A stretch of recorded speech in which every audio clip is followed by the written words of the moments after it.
Hi friends, my name is Ludmil and I am DevHub contributor at NEAR-DevHub. I would like to welcome you to the 7 Tools community call. If you haven't attended one yet, those are informal sessions where we share updates, discuss and present tooling projects from the ecosystem. If you want to get involved, join our Telegram group, which you can find in the description below, or visit the Tools community page at near-devhub.org.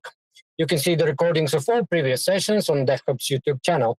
We have dedicated this session to JS stack and the JS tooling on NEAR. So we are going to be talking on NEAR API.JS, the JS SDK, which recently got updated, and in general, what would be the future in JavaScript. So I would like to start off with Vlad, who is going to present us a little bit more insights about the agenda. I just want to provide a bit of a context on why it was passed to me. We actually had a pretty long discussion in the recent weeks regarding the JS stack tooling with various teams in NEAR ecosystem.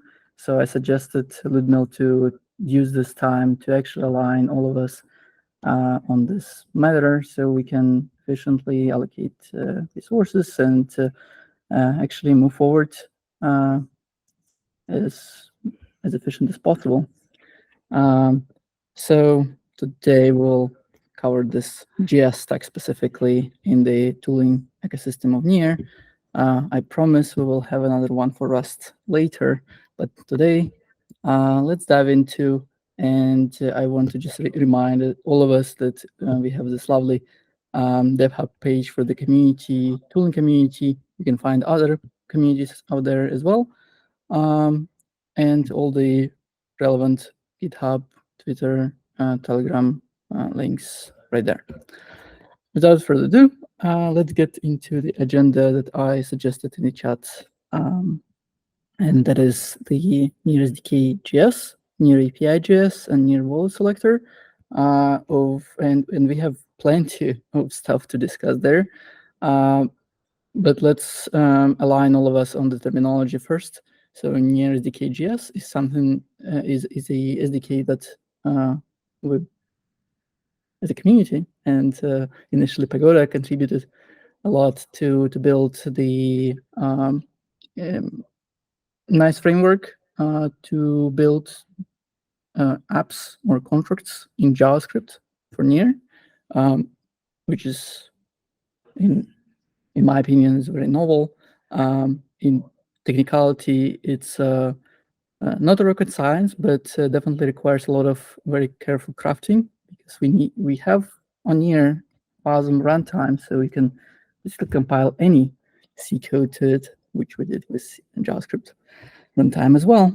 Anyway, moving on, that is the NEAR API.JS, and this is our off-chain SDK to interact with NEAR blockchain outside of the contract environment, and the NEAR Wallet-Selector, and that is something that we provide the users to the developers, so they can provide to the users a choice to select any wallet they like when interacting with the app, web app of the developer.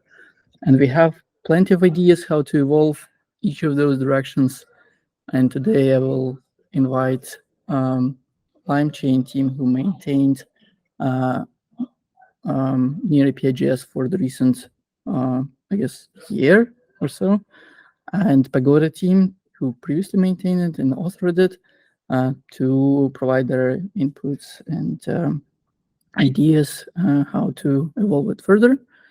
And I want to start with NEAR SDK-JS. And by the way, it was just recently launched a 2.0 release. And just to illustrate how it looks like when you build the apps for the blockchain using NEAR SDK-JS, this is the screenshot of the minimum so-called contract application with basically two methods and constructor, initializer. And the first argument that I wanted to make is that we previously had the SDK for NEAR assembly script SDK to build contracts in assembly script if those of you were with us so long ago, you may even remember. But the idea is that their API looked drastically different, and this is something that I feel we may consider to and share the feedback regarding this style of writing the API for the contracts, which got inspired by Rust SDK versus the assembly script. Does anyone have any opinions? And while I'm waiting, I can show you the assembly script version just so we are on the same page. And by the way, funny enough, NEAR-SDK-JS still refers to the example in assembly script. Just as a reminder, for who didn't see it before, assembly script looks similar to JavaScript, but it's actually a different language with more strict types, and you cannot use regular JavaScript packages, which was a showstopper for many. But syntax-wise, it's close to JavaScript, and we made it, I believe, very simple to use and build the apps, because you basically export functions on the top level and expect the parameters to pass in like this. Versus, just a reminder, the in this mode, the current 1.0 and 2.0 of JavaScript SDK. There's a small difference, but it's very noticeable. We need to build a class and methods to the class. Does anyone want to speak? Yeah, actually, Vlad, can you give us like a quick note on like why we decided to move away from the assembly script SDK? I believe it was that the language itself wasn't so actively developed, or am I mistaken? Yeah, assembly script had a lot of quirks. We had a big bet on it, but ultimately didn't got a lot of traction, and there used to be some bugs in the compiler, which made it not suitable for any secure critical applications, because you never know how it will actually compile down to the WebAssembly code. And other, like the tooling was not there. Like you need various libraries, and most of the time people just would fall back to using Rust SDK. Yeah, I think that it's also worth noting that the ergonomics, while like assembly script is inherently similar to JavaScript and TypeScript nowadays, like people, like there is yet another layer of complexity that you need to learn, like what is this superset of actually of going into assembly script. So that's why people, and like the ergonomics of just the ability to write smart contracts in JavaScript or TypeScript are like way better than yet like a small but yet another step of complexity of using the assembly script. And I see that Zahid is with his hand. Zahid, do you want to talk? Yeah. I think that one of the other benefit of JavaScript is like there are 28 million JavaScript developers. So we cannot ignore that. My question is more about not the syntactic level, but like do we still have to kind of deploy together with QuickJS, or is it compiled to a WASM and then we deploy WASM? Like what happened there? Well, you cannot get away without having some sort of a runtime, because JavaScript is inherently dynamic language. Mm-hmm. So you cannot. So this was the design choice that AssemblyScript did. They actually produce a very tiny WASM files, but that is because they actually can very strictly type what this I32 means, and there cannot be undefined or null or string here, whereas in JavaScript, it's just a syntactic sugar. As you can see, there is no type annotation here. But even though there is a TypeScript support in NEAR-SDK-JS, it still boils down to transpiling to JavaScript, which doesn't have a sense of proper strict types, or like, yeah. So we cannot just compile it to WASM and then that support like a near WASM format and then deploy. Yeah, so how the JavaScript SDK works, yes, we use some runtime, I believe it's written in C, that we compile down to WASM, and we sideload the JavaScript code next to it, basically, if we are looking at it at the high level. And there were some exploration of different runtimes out there. So QuickJS, Hermes, and Wasmnizer, but it seems like none of those alternatives actually were feasible, either depending on Wasm.js proposal, which is not a standard yet in Wasm world. That's why it's not part of the NEAR core. I'm not following, like, I don't know what was the, here, can I find any tools compile? Yeah, so probably there was a lack of documentation or something like this. So that's the current state. Thank you. Josh, I remember you had some opinions regarding the assembly script. Maybe you can shed some light. On why we moved away from assembly script? Well, that's, I guess, more or less clear, but regarding the syntax-wise, why did we move from assembly script syntax to Rust syntax? Do you have any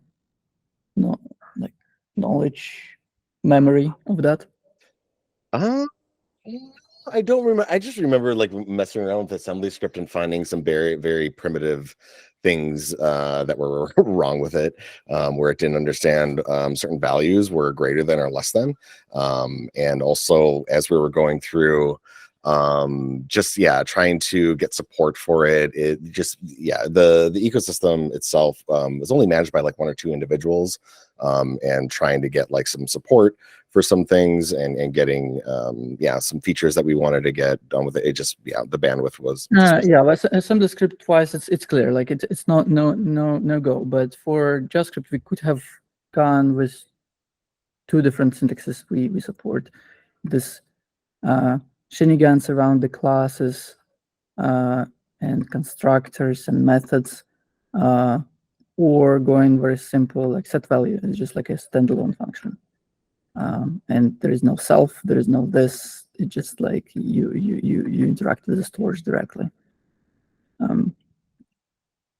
Mike, I also remember you were pretty active at the time where this syntax was still a thing. Do you want to speak? I see that Elliot's dropping some questions in the message chat. Elliot, would you like to speak up, or shall I just read them for you? Yeah, I can ask it quick. It may be too big of a question, and we can skip it. But I'm just wondering how this compares to JS and Rust. So like JavaScript embedded in a Rust smart contract with a JavaScript runtime versus this is a smart contract written in JavaScript for a... Yeah, I believe I don't recall exact the just remember the name of the project. The link is in the chat. Because it looks like the same stack, just like a different approach. Yeah, so as you can see, it uses QuickJS. Probably it compiled it into Rust tooling. So it's the same runtime, but it allows you to integrate from inside the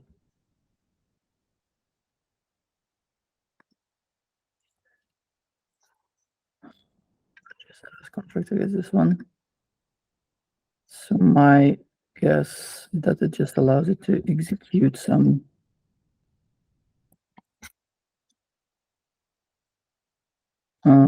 Well, It's okay. It might be too deep to get into. maybe too deep, or like it's definitely experimental. Right. And from the naming, I'm deducing that it's actually using the same runtime, so it's a bit orthogonal to this kind of discussion.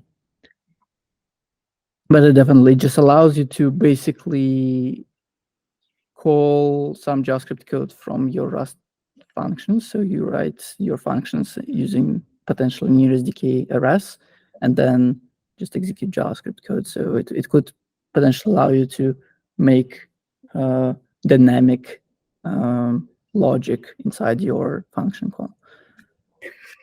I want to add one thing. So I think almost 2 years ago, I ran a bunch of workshop in SF with NEAR-SDK-JS, and most of the JavaScript developer, like they understood easily. The decorator part is easy for people who know a little bit of JavaScript. So I think the syntax was pleasant, like and Rust and JavaScript, it was easily like you could port a Rust code to JavaScript because syntax is so similar. So my experience was when I talked with people who are even just learning JavaScript, they were able to kind of pick up like a simple hello world or those kind of things, which was really, really great. So I was really a big believer of NEAR-JS SDK. I think Josh and other people know like how much I pushed about it. I think if we can make it reasonable size and have some production example, I think there is a adoption will be bigger. Like well, they actually tend to be smaller than Rust contracts, which is okay. Yeah. So that means like we just have to promote it. Like it's like you cannot imagine like how easy it is to go to like a hackathon or onboard a new people, and then when you are really have experience, JavaScript developer, most of the JavaScript developer nowadays knows Rust or like to run Rust when they're a little bit experienced. So we can use JavaScript SDK as a top of the funnel. So like bringing a lot of people, more like a boss component, right? So bring a lot of people, let them build few things, and then if they want to make something big, transition them to Rust. So that will be my recommendation. Yeah. Phil, did you? Oh, sorry. I was just gonna say, Phil, did you make Did you guys make some updates to the JS SDK? Because I remember size being an issue when we first launched the first version of like the smart contracts with JavaScript were 1-for-1 comparison to Rust were a lot larger, and that was a big issue. But has something changed? Did you guys do some? No, just magically now it's smaller. I don't know. Like I personally didn't address it, but it seems like at some point it actually got smaller because I was testing it was like 300 kilobytes hello world, and it would only grow like in Rust. You can easily introduce beefy dependency, and it would go from 300 kilobytes to 500 kilobytes. In JavaScript contracts, what I saw, usually it doesn't actually pull in too much of the bloat, and the main cost is actually the runtime, and then JavaScript code is just text, which is much smaller. Okay, is it maybe like the initial JavaScript is a little bit larger, but then once you start adding more data to it, it starts to like one becomes maybe we pulled in some like too big dependency on JavaScript side, but I was testing with a counter example and with board serialization, and it worked pretty awesome. Pretty good. Cool. I am actually interested of like, because this topic of the contract size has been coming around like pretty much every time that we have JavaScript being talking about, and I was wondering of like the difference could be twice, but since like NEAR provides like this locked storage that the users can get back essentially when they clear the contract and in its state, like why would it be that big of an effort of like trying to make the contract size like that much smaller? So like what are like the what is the biggest benefit of that? Since like all of this locked for storage amount is able to be retrieved for like production value. I mean, it's a matter of couple of NEAR, I assume. So like, what would it be? Maybe I can give a little bit of an input. First of all, on package size and why the WASM is as big as it is.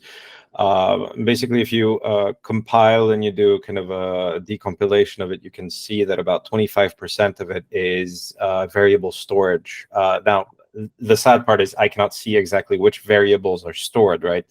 But if you have an array buffer that is set to 0 in the beginning, that takes a fixed space, and that's reserved space during the compilation process. So that will always be in the package. So there might be something that has either been initialized, and this is actually something worth looking at, right?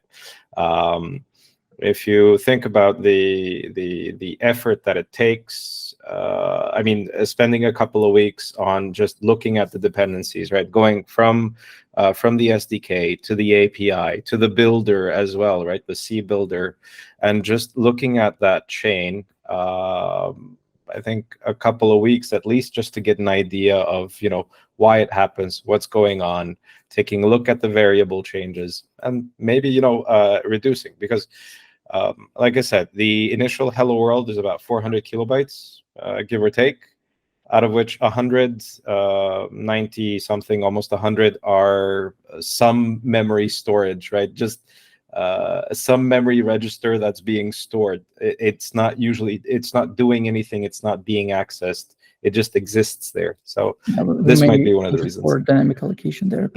Exactly. Exactly. And like another thing that I also had in mind is that when we're speaking for JavaScript in production, a part of the contract size, like what are like the guarantees or safety precautions that people are not like overflowing, not sending money to the wrong thing, they're not making operations with combining strings and numbers to receive objects and stuff? Like, can anyone provide some like input of that in how is that like addressed into the smart contracts in JavaScript? I can, but I saw that the Heat had a risen hand, so. No, I just wanted to say like one of the challenge about the size and everything is kind of there are not a lot of information. So I think if we can do like a few benchmark, like a few standard contracts, so like a hello world, NFT, step token. So then if we can show the memory and execution time, so let's say side by side, that will allow us to even, if we want to improve or if we want to convince others. So like that's one of the really important thing we can do. Yeah, and the performance, like we should also, not just the storage, also the performance is very important. So there's a nice folder here. Oh, am I muted? No? Can you hear me? Okay. There is a benchmark folder here, which has a pretty extensive comparison. Even if I remember correctly, it was Rust side, and the ultimate summary. So it was pretty extensive. You can read it completely, but the details. Well, the sizes wise, well, probably I misremembered something, but well, it's still on par with Rust contracts. I would say it's not like bizarre, too big. But there was also a performance-wise, and I guess unless you do number crunching, most of the costs come from the host functions calls. So when you serialize data, or like reading from storage right into storage, that is the most expensive, and JavaScript and Rust doing exactly the same thing, and basically doesn't have too much of a difference there. That's how I remember it. But maybe you want to review it in depth. Sometimes I even saw some of the benchmarks giving better results. Look, this guy, I guess, GS promise batch. Let's not touch this one right now. The On the different topic about the like security and the object plus number plus string, what's gonna happen with JavaScript world? Well, we never know. And the reality is that it's not what we need to solve, in my opinion. There are plenty of applications that do not need this level of scrutiny, and that's what we want to actually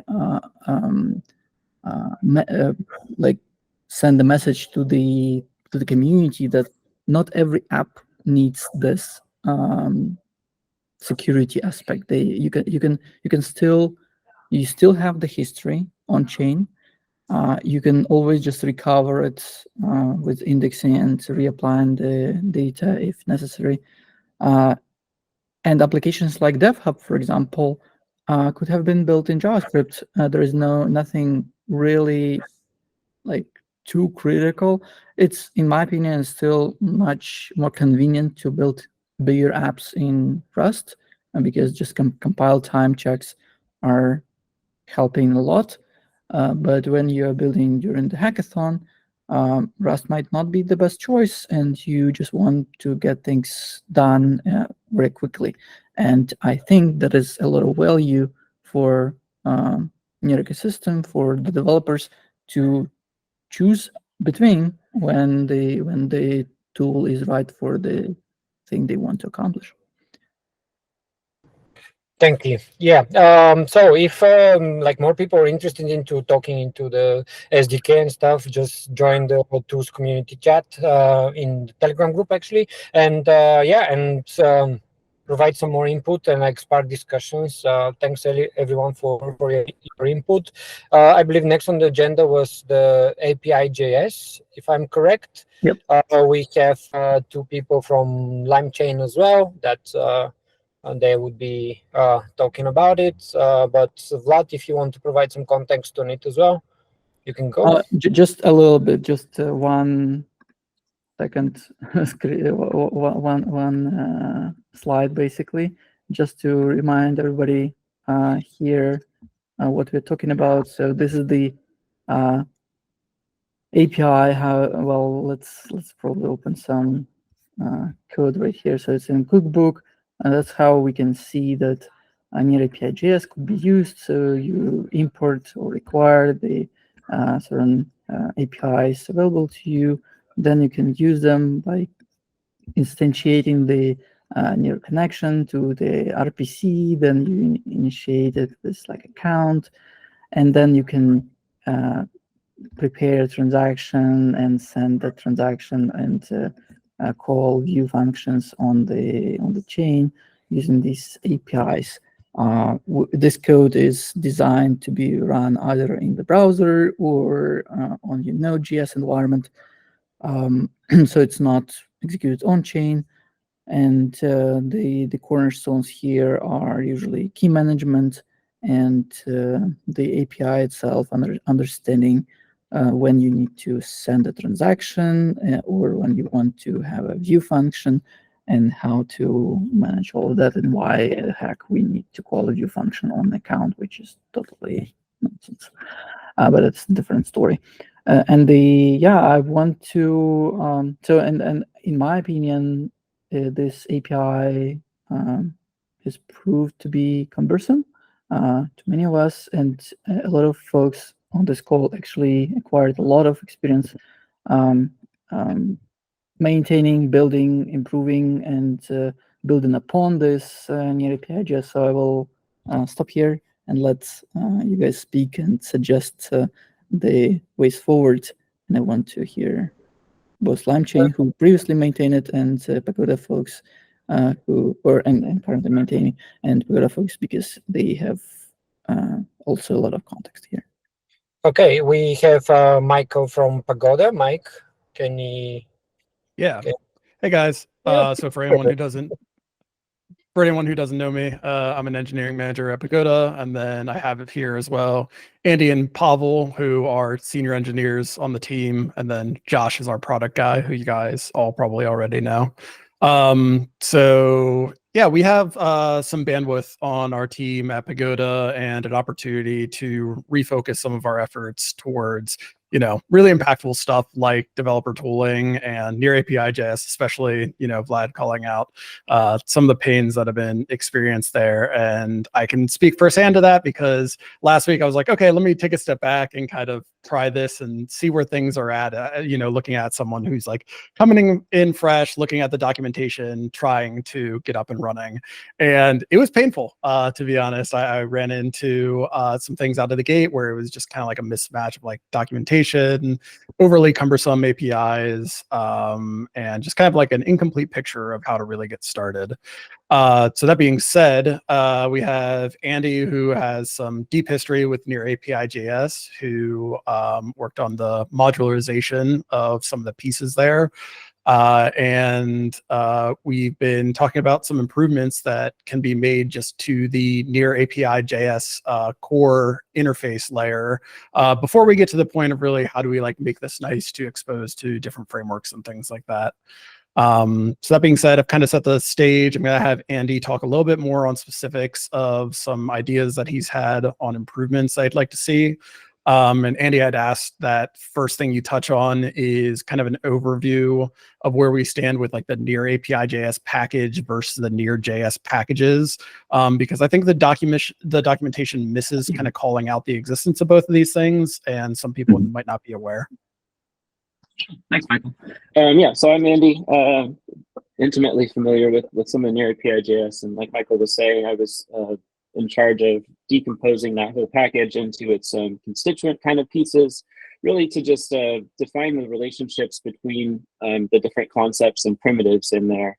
And so, that was, I think, intended to be the first part of a work of kind of cleaning this up, making it more accessible. But ultimately, the first step of decomposition and a big refactor like that is just kind of keeping things as they are. So leaving NEAR-API-JS up so that people could continue to access it. But the intention, I think, was always that people would start going to the NEAR-JS packages to more directly pull in the dependencies that they need.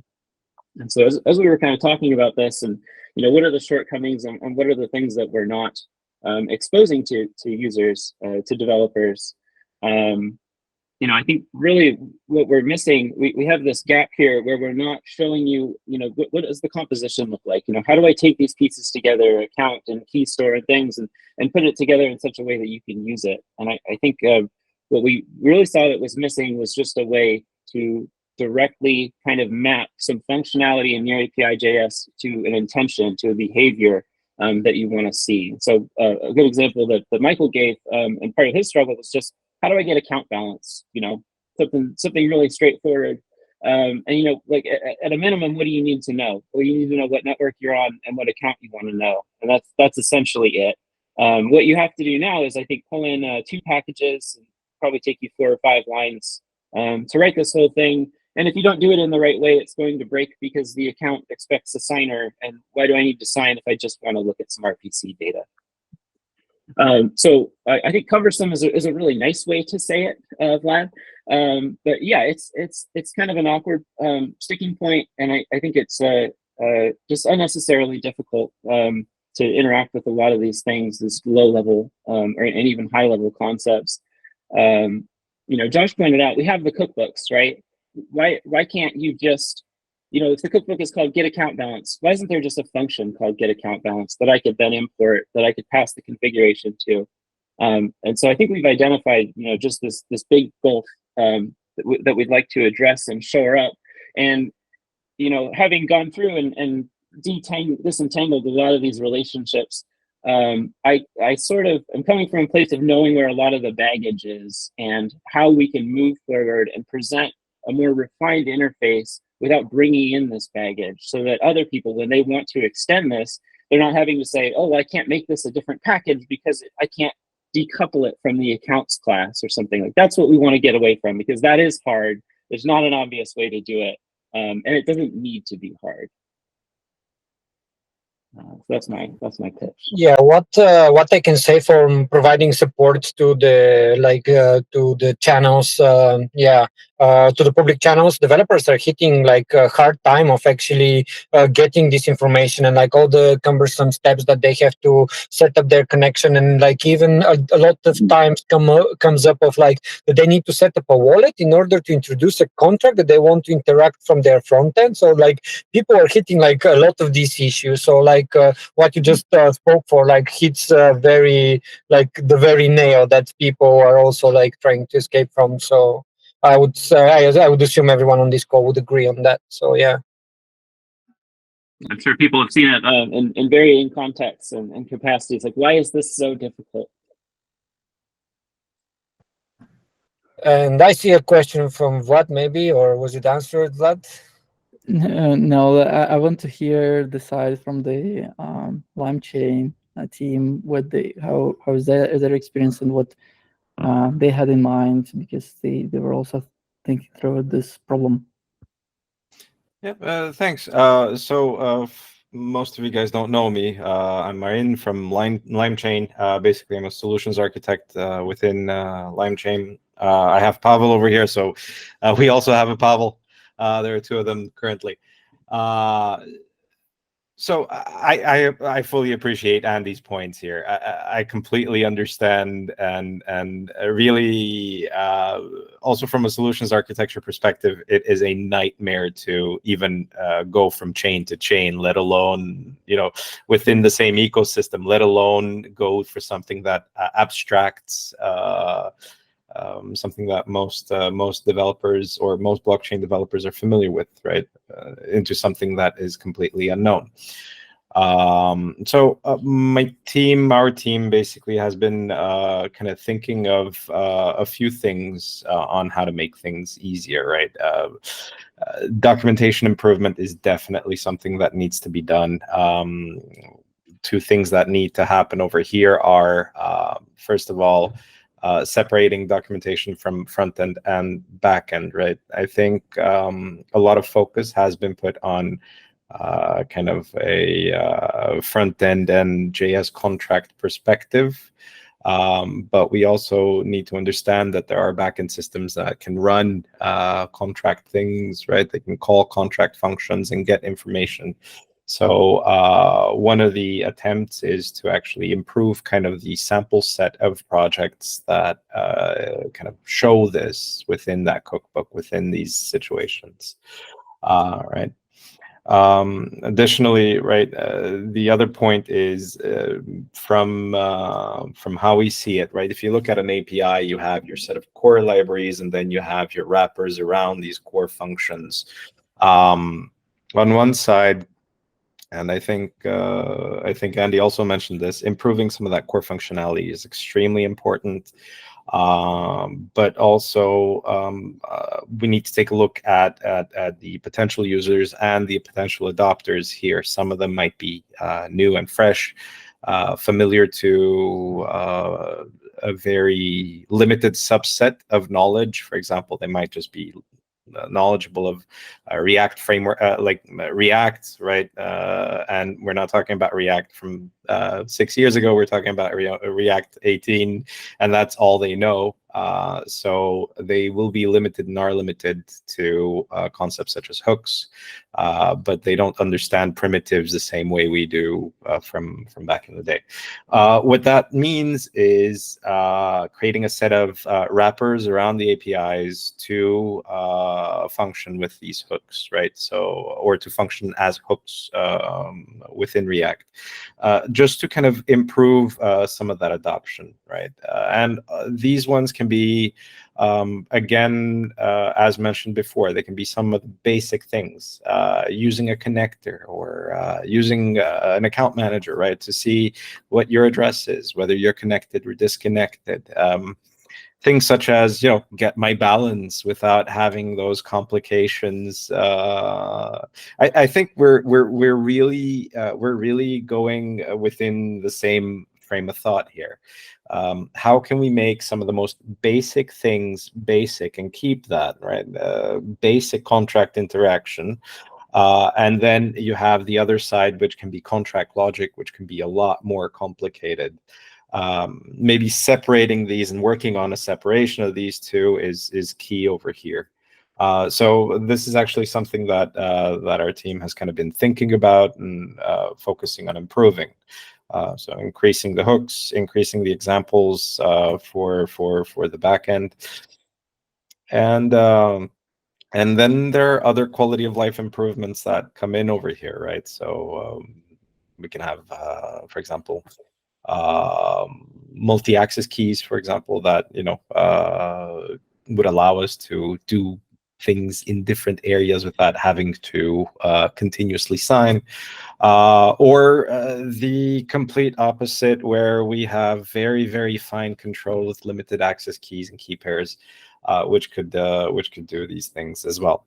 I mean, in terms of the API or the JS API, this is kind of where we were thinking of focusing, and this might bring a lot of value to developers as they either come on board, because this is kind of what I think is the focus mostly on newcomers, older generations, or people who have been early adopters of NEAR. They've seen the pain and they're experiencing the quality of life improvements now. The question is, how do you bring on board new people? And that is by making the journey easier to adopt, by using concepts and primitives that are very familiar to most JS developers. So. Thanks for sharing that. Question to whoever. I wonder if we need to separate the NEAR Wallet-Selector right now, but I think that it definitely contributes to this problem space with the key management and just access of those potential use cases of signing in without actually creating a new access key. And flows like that. I wonder, like, how separation could look like within these projects. Does anybody put a thought into it and have any ideas? Maybe it's too specific though.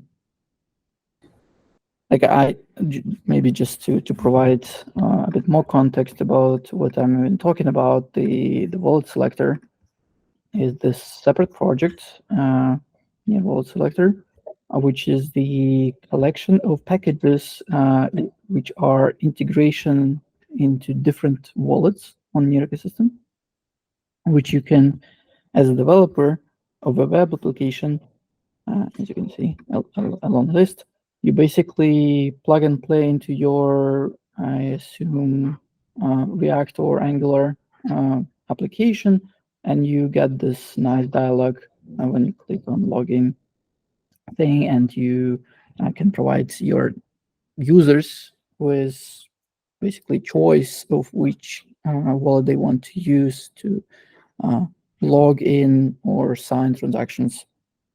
And this is just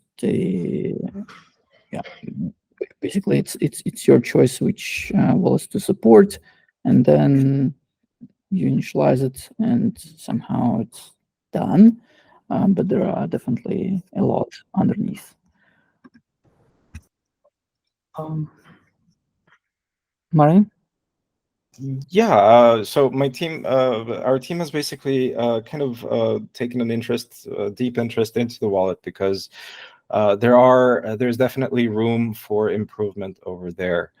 I think two primary things that are very kind of important within this are the ability to set kind of a default wallet that you want to use, right? Just have that pre-selected for you and remembered, so that you can have that throughout your, let's say, your user life cycle rather than session. I don't want to use the word session because that has a very specific meaning, but up until the moment where you choose not to use this wallet, have that be your default, have that be your custom choice.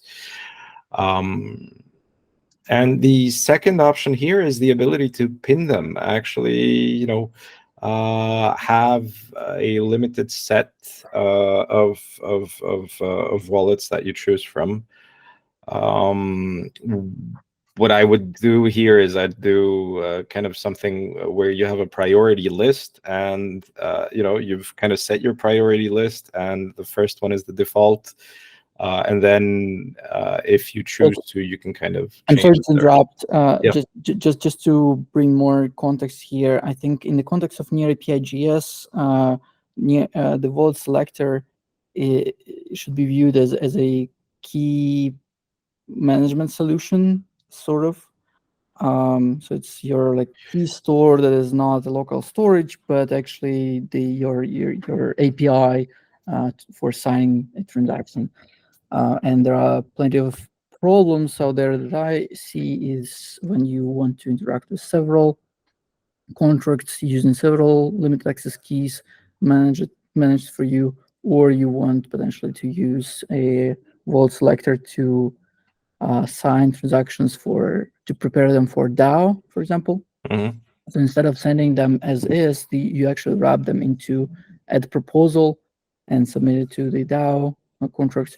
So there are use cases like that, which not necessarily they require some UI changes on the wallet, but the discussion I wanted to raise here is more like integration between low-level NEAR-API JS tool set and the APIs that Wallet-Selector may provide to NEAR-API JS. Michael. Yeah, so I definitely don't want to cut off this conversation, but just being cognizant of time, being able to continue a little bit more into specifics of the NEAR-API JS improvements, and then maybe later on that could kind of surface into how it affects Wallet-Selector, right? So just kind of back to the NEAR-API JS improvements. I'm somewhat raising my hand on Andy's behalf because there were kind of two things that we wanted to have time to touch on while we're here. One was we talked a little bit earlier about I wanted to give him a chance to respond to your question of does it make sense to do a rewrite versus a restructuring? And then also we have a little bit of a proposed interface that we could take a look at as a starting point for refining the conversation about what improvements like this could look like, because that'll really be a community effort to decide what this thing could look like. So Andy, do you mind touching on or responding to whether this should be a rewrite or not? Sure. Yeah, I don't necessarily think a rewrite is required here. But what I think we should be doing is sort of advocating for better patterns, replacing things that are maybe have outlived their usefulness, or are the account class in particular is one that I think we should maybe be more judicious in how you use it. So if we're offering an alternative, offering a better way, we can kind of let these other less desirable or deprecated paths kind of die out without the need for rewriting them. So we're just presenting kind of new interfaces and letting the old ones die off, seeing what works. Some things definitely need to be rewritten or need an alternative to be duplicated somewhere else. But I don't think we're that dire of straits. And then, yeah, you wanted to talk about the proposed client package? Yeah, I think if we take a quick tour through this is something that Andy had worked on a while back of, what could a better version of this look like, just to actually, put some code in front of people and start, making this tangible of what this could be. Yeah, so I just sorry for jumping in. Just before we continue, I would like to say that usually we run these calls for about an hour, but if you run over, whoever can stay, I will be more than happy to stay for a little longer, because this is a big topic and this is a very a topic that is going to make a lot of impact. So if you guys have a little bit more time to stay, I would be happy to do so. So yeah, let's go. Thank you. Yeah, so this is some old code that I had worked on kind of during the refactor, because a lot of these frustrations I felt as well, kind of going through and trying to decompose this. So this is something I just kind of dusted off. By no means is a strongly opinionated thing, but just kind of seeing the ways that that things could be simplified. Sorry, I just dropped the link in the comment there if you haven't seen it. But this is just kind of an overview of how you might interact with something like this. And the important part is being able to surface those high level kind of functionality, like create account, something like that. I'm sorry, can you share the screen so we can also, during the recording, it would be easier to follow? Oh yeah, that's a little more helpful. I was gonna ask the same, but my let's see, browser wants to restart before I share, so I cannot. See if I can grab the right one. This looks like the right.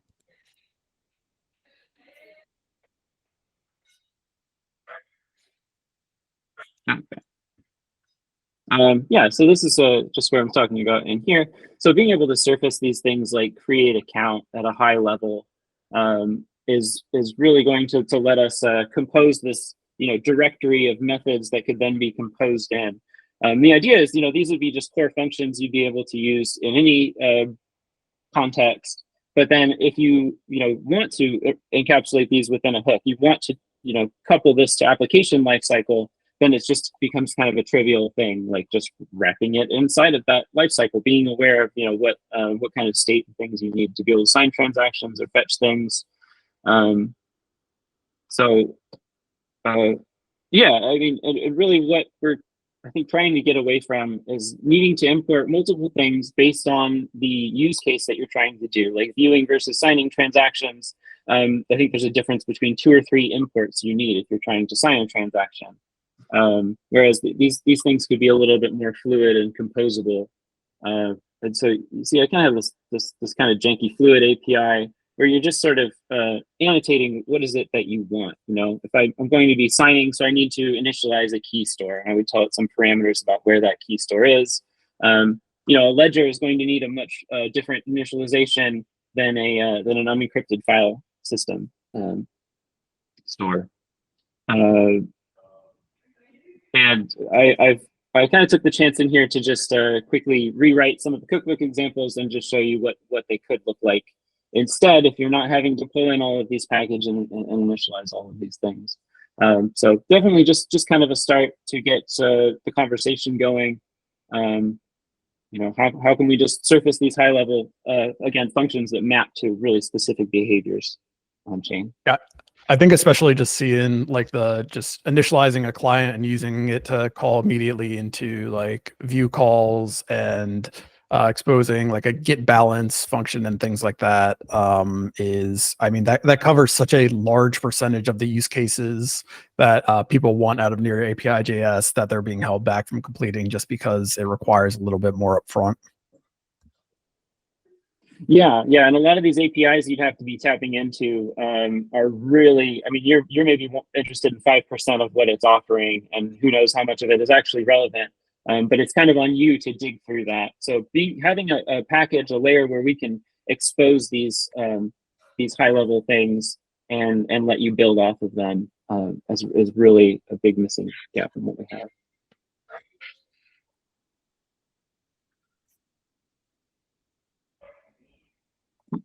So this is just a draft PR I have out. Again, it's just some kind of code that I had dusted off. So not a lot of strong opinions in here other than let's expose these things in such a way they can be used in different contexts, extended and built upon.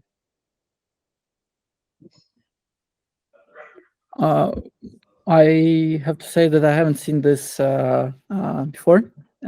Great like foundation, I would say, to actually make it simpler.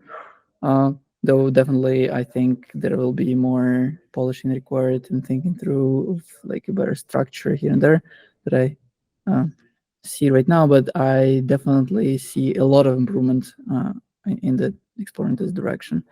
And it's framework agnostic, and I agree with Elliot in the chat that not every JavaScript developer is a React developer, and the hooks should definitely be there, but as a separate package, and should be based on intuitive core that it can be reused everywhere. And we definitely need somebody with a lot of experience building the apps and knowing ins and outs of various patterns in your ecosystem, multiple keys, named accounts, interaction with the contracts and what you can expect from them in terms of return value, meta transactions, how they need to be signed, where to send, all those neat details. Change the API drastically, as like where it begins, where it ends. I had to and this is also from my personal experience, rewriting Rust CLI 3 times. I don't know if you knew about it, but we actually only landed into this latest design from the third attempt, and it's totally fine. I believe the challenges are there, and we need to address them. And I love that you guys have put a lot of thought into it and actually have the capacity now to potentially contribute all this knowledge as well. Yeah, I think there's like a good opportunity for collaboration here where, you know, we've been really working a lot on, or in the past, you know, did a lot of work trying to like modularize it and had some of these ideas got taken off course. And now as we're, you know, interviewing developers and they're really saying, hey, what I really liked about Boss and some of these other things was the easy way to interact with NEAR. And I really want like simpler APIs, is, you know, and we're kind of both LimeChain and ourselves and others are coming on this. Oh, it'd be cool if we had like a WAGMI on NEAR, but we needing to start with first that core layer, like Andy and Michael are kind of suggesting. Would it be good to, like, you know, Pagoda kind of taking the lead on creating this client library that then opens it up for any kind of framework to build on top of, and that like LimeChain or anybody else could come in and create a React hooks package or a you know, Vue package or whatever, you know, whatever you want to build on top of that. Much like, you know, yeah, Rainbow Wallet connector or Rainbow Wallet kit built on top of WAGMI, right? Like you could also do the same thing with our Wallet-Selector, and could, you know, a lot of these other packages and libraries be built on top of this core infrastructure. But I'm wondering if that might be a more efficient way to get something to the community quicker, by having us that have a little bit more knowledge in the NEAR-API-JS to kind of set this foundation, and then working with LimeChain and other community contributors to build layers on top of. I think definitely there is room for collaboration across the teams.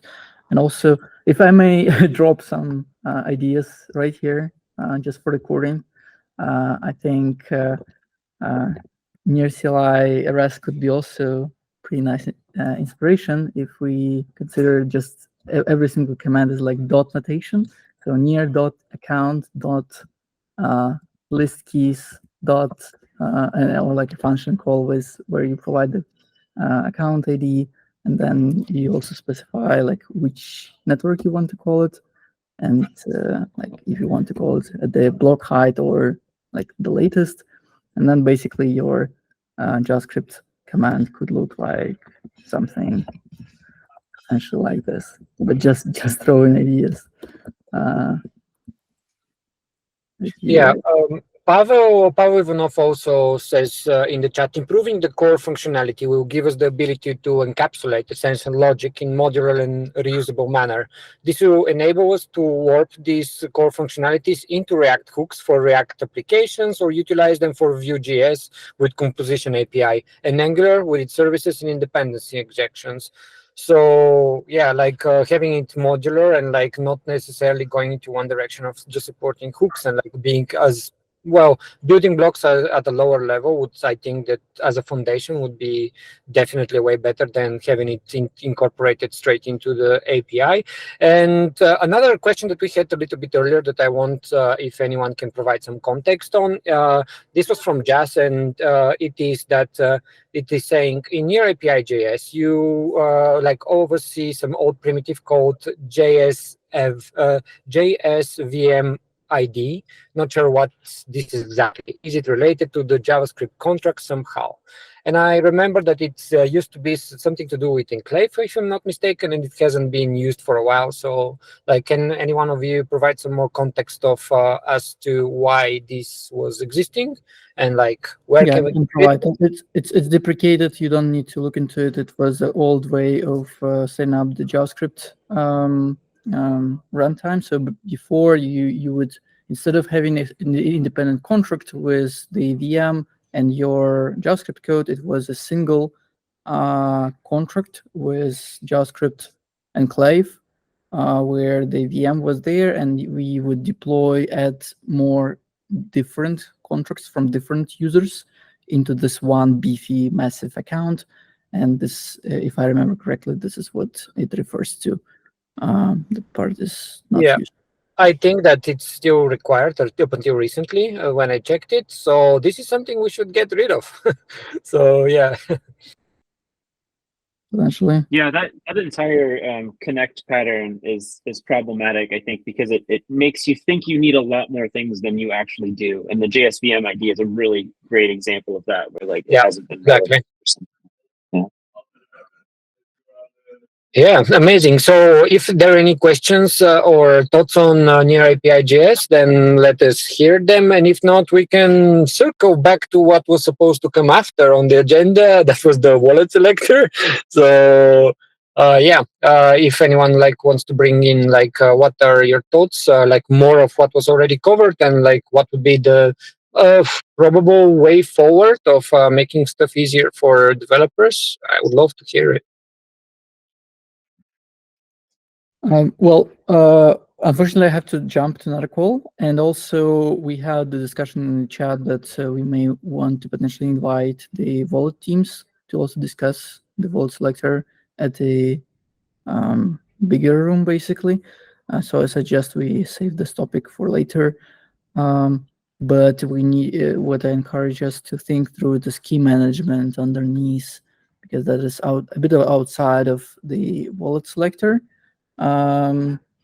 Wallet experience. What they care about on the Wallet-Selector side is the support needed for signed message, signed transaction, and the ways how to integrate with all the apps out there. Yeah.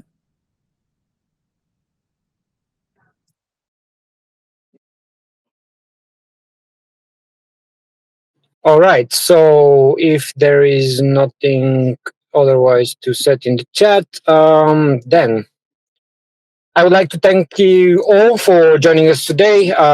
So if you want to get in touch, just join the TOOS community group in Telegram.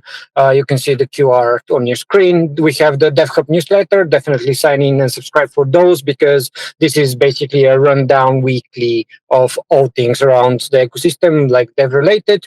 On Thursday, we have the DevHub Live, which my colleague Joe is leading. It's also very interesting. And if you want to hear more get to know when are we having these calls, just check out the DevHub community calendar. Once again, those sessions are held usually once per month, but I think that we are getting to the point where we should run them a little bit more often. If you want to get involved, suggest discussion topics or want to present your work, just let us know, get in touch, and see you soon. Thank you.